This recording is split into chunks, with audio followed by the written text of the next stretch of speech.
केवल उनकी प्रोटेक्शन के लिए, प्रोटेस्टर्स की प्रोटेक्शन के लिए, और जो गलत तरीके से जिनके खिलाफ कार्रवाई हो रही है कानूनी, उनकी प्रोटेक्शन के लिए।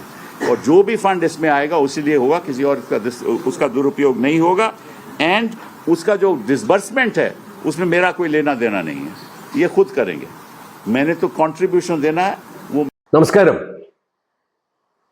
രാജ്യത്തെ പ്രകമ്പനം കൊള്ളിച്ച ഒരു സമരത്തിന് ആണ് കഴിഞ്ഞ 2-3 ദിവസമായിട്ട് ഇന്ത്യ സാക്ഷ്യം വഹിച്ചത്. ആ സമരം വിജയം കണ്ടു എന്നാണ് ഇന്ന് നടത്തിയ പത്രസമ്മേളനത്തിൽ കോക്രോച്ച് പാർട്ടി, അതായത് പാറ്റകൾ പറയുന്നത്. സി ജെ പി എന്നും വിളിക്കും, പാറ്റകളെന്ന് സമൂഹ മാധ്യമങ്ങളിൽ ശരിയാക്കിക്കൊണ്ട് പറയുന്നുവെങ്കിലും ഈ സമരം വിജയം കണ്ടു എന്ന് വേണം കരുതാൻ. സമീപകാലത്ത് ഇന്ത്യ കണ്ടതിൽ വെച്ച് ഏറ്റവും കൂടുതൽ യുവത്വങ്ങൾ പങ്കെടുത്ത ഒരു സമരമായിരുന്നു ഇതെന്ന് പറയാതിരിക്കാൻ വയ്യ. പക്ഷേ കേന്ദ്ര ഗവൺമെൻറ് ഇതിനെ സഹായിക്കാൻ വേണ്ടി പല കോൺഗ്രസ് അടക്കമുള്ള പ്രതിപക്ഷ പാർട്ടികൾ ഇവർക്ക് കോക്രോച്ച് പാർട്ടിക്ക് പിന്തുണ നൽകുകയും ഈ സമരത്തിൽ ഏറ്റവും കൂടുതൽ വിദ്യാർത്ഥികളും യുവജനങ്ങളുമാണ് പങ്കെടുത്തതെന്ന് ഒരു കാര്യം കൂടി നമ്മൾ മനസ്സിലാക്കേണ്ടത്. എന്നാൽ ഇന്ന് കോക്രോച്ച് പാർട്ടി നടത്തിയ പത്രസമ്മേളനം, കപിൽ സിബലാണ് പത്രസമ്മേളനത്തിന് നേതൃത്വം നൽകിയത്. ഇവർ പറയുന്നത് സർക്കാർ നൽകിയ ഉറപ്പിൻ്റെ അടിസ്ഥാനത്തിലാണ് ഇത് പിൻവലിച്ചതെങ്കിൽ കൂടി ഈ ഉറപ്പുകൾ അടിയന്തരമായി പാലിക്കണം, ഇല്ലെങ്കിൽ പ്രക്ഷോഭത്തിനാണെന്നാണ് ഇവർ പറയുന്നത്. അതുകൊണ്ട് തന്നെ എത്രയും പെട്ടെന്ന് ഇത്തരത്തിലുള്ള ഈ പ്രക്ഷോഭങ്ങൾ ഇന്ത്യക്ക് ഗുണം ചെയ്യില്ല, ഭരണാധികാരിക്ക് ഗുണം ചെയ്യില്ല. അപ്പോൾ യുവാക്കൾ സംഘടിക്കുകയാണ് എന്നാണ് മനസ്സിലാക്കാൻ കഴിയുന്നത്. അതുകൊണ്ട് ഇന്ന് നടത്തിയ പത്രസമ്മേളനത്തിൽ കോക്രോച്ച് പാർട്ടി പറയുന്നത് സർക്കാർ നൽകിയ ഉറപ്പുകൾ, അതായത് പ്രവർത്തകർക്കെതിരെയുള്ള കേസുകൾ പിൻവലിക്കുക, അതുപോലെ തന്നെ മറ്റു ഉറപ്പുകൾ ഒക്കെ തന്നെ പിൻവലിക്കണമെന്നാണ് ഇവിടെ ആവശ്യം. നമുക്ക് പത്രസമ്മേളനത്തിലേക്ക് കടക്കാം. केवल उनकी प्रोटेक्शन के लिए, प्रोटेस्टर्स की प्रोटेक्शन के लिए, और जो गलत तरीके से जिनके खिलाफ कार्रवाई हो रही है कानूनी, उनकी प्रोटेक्शन के लिए। और जो भी फंड इसमें आएगा उसी लिए होगा, किसी और उसका दुरुपयोग नहीं होगा। एंड उसका जो डिसबर्समेंट है उसमें मेरा कोई लेना देना नहीं है, ये खुद करेंगे। मैंने तो कंट्रीब्यूशन देना है, वो मैंने ऐलान कर दिया, वो मैं कंट्रीब्यूशन देगा। बाकी इनकी जिम्मेदारी है क्या करना है क्या नहीं करना।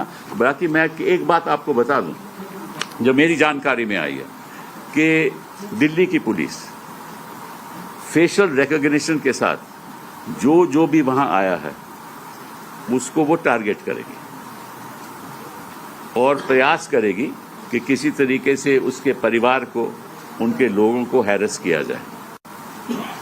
और इसमें भी वो हो सकता है कि कोई कम्युनल दृष्टिकोण के साथ।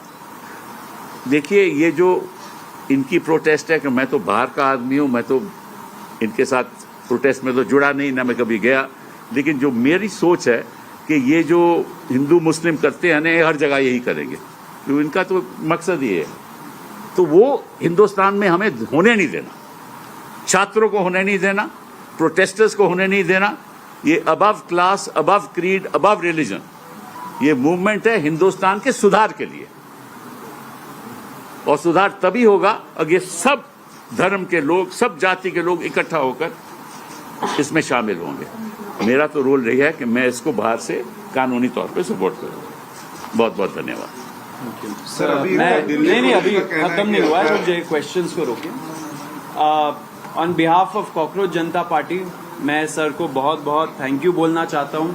सर का आप ट्रैक रिकॉर्ड देखिए, हमेशा कोई भी कॉन्स्टिट्यूशनल मैटर हो, एक्टिविस्ट का राइट हो, डिसेंटर्स का राइट हो, छात्रों का राइट्स हो, सर हमेशा वो सारे केसेस लड़े हैं कोर्ट में। एंड हमें बहुत कॉन्फिडेंस मिलता है जब सर जैसे लोग हमारे साथ खड़े, युवाओं के साथ खड़े।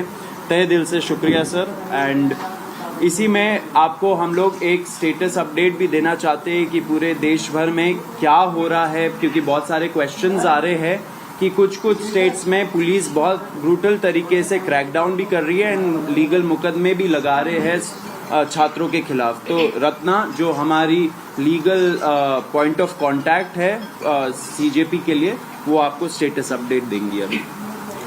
सो डे 25 जुलाई से हम सारे जो भी हैं, जितने भी कॉकरोच जनता पार्टी में लोग हैं, हम लॉयर्स से इन दिल्ली टच में रहे हैं ताकि जिनके भी डिटेंशन हो रहे हैं उनको बाहर निकाला जा सके। लेकिन बहुत सारी रिपोर्ट्स आ रही थी आसाम से। आसाम में मैंने जहां लॉयर्स से बात करी, पता चला है कि कुछ 7-8 FIRs हैं जिसके अगेंस्ट लॉयर्स जो हैं मदद कर रहे हैं। एक लॉयर को भी अरेस्ट करा गया है जिसको जुडिशियल कस्टडी में भेजा गया है। तो उसके लिए भी जो बेल के लिए जितने भी चीज़ें करनी है उसका लॉयर उनके हेल्प कर रहे हैं। जहाँ तक बात है कोलकाता की, वहाँ पे 11 लोगों को अरेस्ट करा गया है जिसमें से 10 मुस्लिम हैं। तो इससे हमें पता चल रहा है कि कैसे आप एक कम्युनिटी को टारगेट कर रहे हैं। वहाँ पे गुंडा एक्ट लगाने की बात हो रही है। वहाँ पे भी हम लॉयर्स से टच में है क्योंकि कोई भी प्रोटेस्टर जिसने इस प्रोटेस्ट में पार्ट लिया है उनका ये बिल्कुल भी इंटेंशन नहीं है कि वहाँ पे कुछ भी लोगों को नुकसान पहुँचे। जो सबसे ज़्यादा न्यूज़ आ रही है वो बिहार से आ रही है। एंड बिहार में जैसे अभी सर ने भी बताया कि हमें एक लीगल टीम की बहुत ज़रूरत है क्योंकि एक इंसान के लिए 2-3 लॉयर्स आ जा रहे हैं, तो उनके बीच में भी